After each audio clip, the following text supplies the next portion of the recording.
देश में one nation one education board, one nation one syllabus, one nation one curriculum लागू करने की मांग वाली पीआईएल पे कोर्ट में सुनवाई हुई है।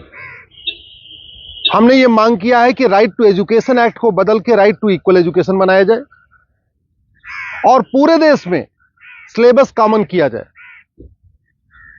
बंगाल वाला बंगाली में पढ़े, गुजरात वाला गुजराती में पढ़े, महाराष्ट्र वाला मराठी में पढ़े, तमिलनाडु वाला अपनी तमिल में पढ़े, लेकिन सिलेबस और करिकुलम एक समान होना चाहिए।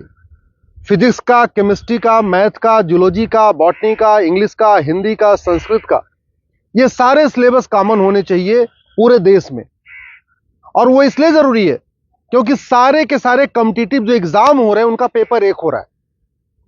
इंजीनियरिंग का एक ही एग्जाम होता है पूरे देश के लिए, मेडिकल का एक ही एंट्रेंस एग्जामिनेशन होता है पूरे देश के लिए, एनडीए का एक ही एग्जाम होता है पूरे देश के लिए। इसी तरीके से आईएएस का जो पेपर होता है वो सबके लिए कॉमन होता है, पीसीएस का पेपर सबके लिए कॉमन होता है, बैंक का पेपर सबके लिए कॉमन होता है, रेलवे का पेपर सबके लिए कॉमन होता है। और अब तो यूनिवर्सिटी में एडमिशन के लिए कॉमन जो सीयूईटी हो रहा है वो भी सबके लिए एक पेपर कॉमन है। अब जब एंट्रेंस एग्जामिनेशन का पेपर एक है तो फिर अलग अलग सिलेबस क्यों पढ़ाया जा रहा है? सीबीएसई कुछ अलग पढ़ा रहा है, आईसीएसई कुछ अलग पढ़ा रहा है, यूपी बोर्ड अलग पढ़ा रहा है, बिहार बोर्ड अलग पढ़ा रहा है, बंगाल बोर्ड अलग पढ़ा रहा है। और सारी पढ़ाई करने के बाद जब बच्चा जाएगा एग्जाम देने, उसके लिए सबके लिए एक पेपर होगा। अगर पेपर सीबीएसई के पैटर्न पे सेट होता है तो बाकी स्टेट बोर्ड वालों को इक्वल अपॉर्चुनिटी नहीं मिलती। अगर जो एंट्रेंस एग्जामिनेशन का पेपर है इंजीनियरिंग का, मेडिकल का, एनडीए का, बैंक का, रेलवे का, अगर वो आईसीएसई बोर्ड के पैटर्न पे होता है तो सीबीएसई बोर्ड वालों को और बाकी स्टेट बोर्ड वालों को फिर इक्वल अपॉर्चुनिटी नहीं मिलती।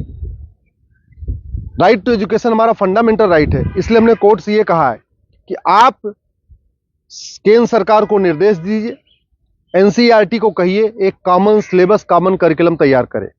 आज की डेट में जो नवोदय स्कूल है वो पूरे देश में उसका सिलेबस कॉमन है, जो आपका केंद्रीय विद्यालय है उसका सिलेबस भी कॉमन है। और अगर आप बाहर देखिए, अमेरिका में यूनिफॉर्म एजुकेशन है, चाइना में यूनिफॉर्म एजुकेशन है, फ्रांस में यूनिफॉर्म एजुकेशन है, जापान में यूनिफॉर्म एजुकेशन है, सिंगापुर में यूनिफॉर्म एजुकेशन है, रसिया में यूनिफॉर्म एजुकेशन है, दुनिया के कई देशों में यूनिफॉर्म एजुकेशन होता है, यानी सिलेबस करिकुलम सबका कॉमन होता है। हमारे देश में सिलेबस अलग अलग चल रहे हैं, करिकुलम अलग अलग चल रहे हैं। इसके कारण बच्चा कितना भी अच्छा हो पढ़ने में, बिना कोचिंग के वो इंजीनियरिंग क्वालिफाई नहीं कर पाता, क्योंकि वो यूपी बोर्ड का बच्चा कितना भी अच्छा हो एक्सपर्ट पढ़ने में, लेकिन पेपर जो सेट हुआ वो तो सीबीएसई के पैटर्न पे हुआ, तो फिर वो क्वालिफाई नहीं कर पाता। अल्टीमेटली उसको कोचिंग करना पड़ता है। और मैंने ये भी कोर्ट को कहा है कि ये कोचिंग माफियाओं के दबाव में ही वन नेशन वन एजुकेशन लागू नहीं हो रहा है। कोचिंग माफिया इतने पावरफुल है, इनका लगभग 5 लाख करोड़ रुपए का कोचिंग का बिजनेस है हर साल का। अगर वन नेशन वन सिलेबस हो जाएगा, कॉमन सिलेबस, कॉमन करिकुलम हो जाएगा और जो पढ़ाया जाएगा यही पूछा जाएगा, तो लोग कोचिंग नहीं करेंगे। जो मेहनती बच्चे होंगे वो अपनी पढ़ाई करेंगे और उसके बाद एंट्रेंस क्वालिफाई कर लेंगे। लेकिन ये कोचिंग माफियाओं ने ऐसा सिस्टम बना दिया है कि पहली बात तो वन नेशन वन सिलेबस नहीं होने दे रहे, वन नेशन वन एजुकेशन नहीं होने दे रहे, और दूसरा जो 10वीं 12वीं में पढ़ाया जाता है वो एंट्रेंस एग्जाम में पूछा नहीं जाता, जो एग्जाम में पूछा जाता है वो 10वीं 12वीं में पढ़ाया नहीं जाता। इसका मेन ये कारण है कि कोचिंग माफियाओं ने पूरे हमारे एजुकेशन सिस्टम को हाईजैक किया हुआ है। और दूसरी बात ये भी है, जो बुक माफिया हैं, पब्लिशर हैं, ये नहीं चाहते कॉमन सिलेबस कॉमन करिकुलम हो, क्योंकि अगर कॉमन सिलेबस कॉमन करिकुलम हो जाएगा और सिलेबस कांस्टेंट रहेगा, 2 साल 3 साल 4 साल तक वही रहेगा, तो फिर जो पब्लिशर है इनकी किताब कोई नहीं खरीदेगा, लोग एनसीईआरटी किताब खरीद लेंगे।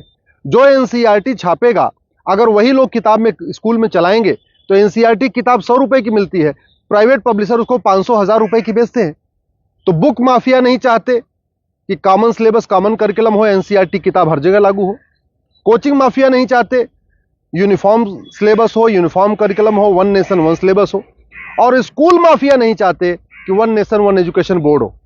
सीबीएसई बोर्ड वाले चाहते हैं कि उनका सीबीएसई बोर्ड अलग से चलता रहे, जिससे उनकी दुकान चलती रहे। आईसीएसई बोर्ड वाले चाहते हैं कि उनकी दुकान अलग से चलती रहे। तो इसलिए ना सीबीएसई बोर्ड वाले चाहते हैं one nation one syllabus, one nation one education board हो, ना आईसीएसई बोर्ड वाले चाहते हैं। और इसका नतीजा ये हो रहा है कि आम जनता, आम बच्चा पिस रहा है इस पूरे माफिया राज में। इसलिए मैं कोर्ट से निवेदन किया है। कोर्ट ने केंद्र सरकार के शिक्षा मंत्रालय को और कानून मंत्रालय को 4 हफ्ते के अंदर जवाब दाखिल करने के लिए कहा है। एनसीईआरटी, सीबीएसई बोर्ड और आईसीएसई बोर्ड को बोला है 4 हफ्ते के अंदर जवाब दाखिल करिए। दिल्ली सरकार को भी बोला है कि आप भी अपना स्टैंड क्लियर करिए, आप क्या चाहते हैं, आप one nation one syllabus, one nation one curriculum चाहते हैं या नहीं चाहते, आप one nation one education board चाहते नहीं चाहते। और 4 हफ्ते के बाद जवाब आ जाएगा, फिर 11 दिसंबर को इसकी अगली सुनवाई होगी। मैं आप लोगों से निवेदन करता हूं, इस वीडियो को जन जन पहुंचाइए, इस वीडियो को घर घर पहुंचाइए। कॉमन सिलेबस होगा, कॉमन करिकुलम होगा तो सबको इक्वल अपॉर्चुनिटी मिलेगी। यूनिफॉर्म एजुकेशन से सबसे बड़ा फायदा होगा, जातिवाद खत्म होगा, क्लासेस खत्म होगी, भाषावाद खत्म होगा, क्षेत्रवाद भी खत्म होगा और जिहाद और मजहबी उन्माद भी खत्म होगा।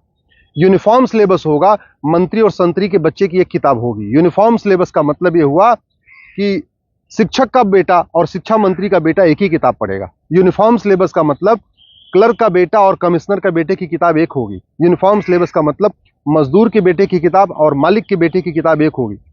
यूनिफॉर्म सिलेबस से वास्तव में भारत में समाजवाद आएगा। समान शिक्षा से ही भारत में शांति आएगी, समाज शिक्षा से ही भारत में समृद्धि आएगी, समान शिक्षा से ही वास्तव में भारत में समरसता आएगी।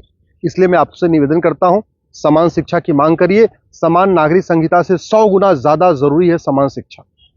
ये जो देश में आप देख रहे हैं ना, आतंकवादियों के समर्थन में रैली निकलती है, जिहादियों के पक्ष में लोग खड़े हो जाते हैं, युद्ध हो रहा है इजराइल में और रैली निकल रही है आतंकवादियों के समर्थन में भारत में। ये क्यों?